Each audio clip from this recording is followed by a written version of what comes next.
Hey guys, আসসালামু আলাইকুম। সবাই কেমন আছেন? আমি আলহামদুলিল্লাহ অনেক ভালো আছি। গ্রামীণ পরিবেশ আর গ্রামীণ সব জিনিসপত্র দেখতে কিন্তু খুবই ভালো লাগে। তো এখানে হাঁসের বাচ্চাগুলো দেখেন কি কিউট, মনে চাচ্ছিল ব্যাগে করে দিয়ে একটা নিয়ে চলে যাই। তো আমরা হাঁটতে হাঁটতে চলে গেলাম ক্ষেতের দিকে। তো ওখানে নাকি অনেক সবজি বোনা হয়েছে, তো ওটা দেখতে যাচ্ছিলাম। আর এমনিভাবে সকাল সকাল হাঁটতে যাচ্ছিলাম, তো ভাবলাম যাই একটু দেখে আসি, অনেকদিন হয়েছে গ্রামে যাওয়া হয় না। তো এখানে উনি লুঙ্গি পরে হাঁটছে আর আমি ওনার পিছনে পিছনে স্ন্যাপ নিচ্ছিলাম। ওনাকে দেখতে ভালোই লাগছিল লুঙ্গি পরে। তো এখানে চারদিকে পরিবেশটাও খুব সুন্দর ছিল, আমার তো খুবই ভালো লাগছিল।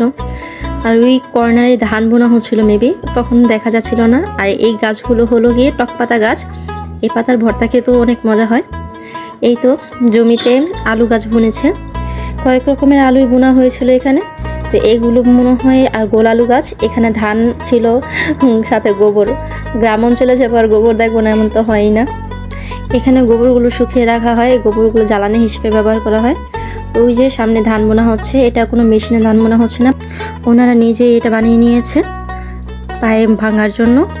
মেশিনে করলে হয়তো আরও তাড়াতাড়ি ধান ভাঙা যেত। তো আমরাও সামনে গিয়ে দেখছিলাম ওনারা কিভাবে ধান ভাঙছে। আমার তো দেখতে খুবই ভালো লাগছিল, মনে হচ্ছে অনেক বছর পর দেখছি।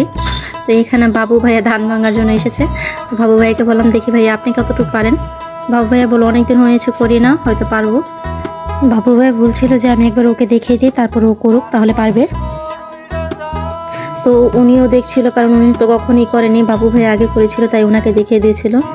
এই তো এখানে বাবু ভাই কি সুন্দর করে ধানগুলো ভেঙে নিচ্ছিল, খুবই এক্সপার্ট ছিল আর কি। আমার তো দেখতে খুবই ভালো লাগছিল, উনি খুব তাড়াতাড়ি করে ফেলছিল আর অনেক সুন্দর লাগছিল দেখতে। তো বাবু ভাই ধান ভাঙতে ভাঙতে আমার হাজবেন্ড বলল, দে আমি একটু করে দেখি পারি কি না। তো উনি গেছে করতে, তো উনি তো পারেই না। ওনার করা দেখে আমি হাসতে হাসতে শেষ, উনি কী করছে না করছে। উনি পারে না দেখে আমি অনেকক্ষণ হাসছিলাম। তো বলতেছে, আমি পারি না, তোমরা হাসো কেন? তো আমি ভাবতেছি যে পারে না তাও করতে গেছে, তাও চেষ্টা করতেছে, এটা দেখতে খুবই ভালো লাগছে। তো উনি অনেক হাসছিল, আমারও হাসি পাচ্ছিল দেখে। তাই আমি এখনও হাসতেছি ওনার এই ভিডিওটা দেখে।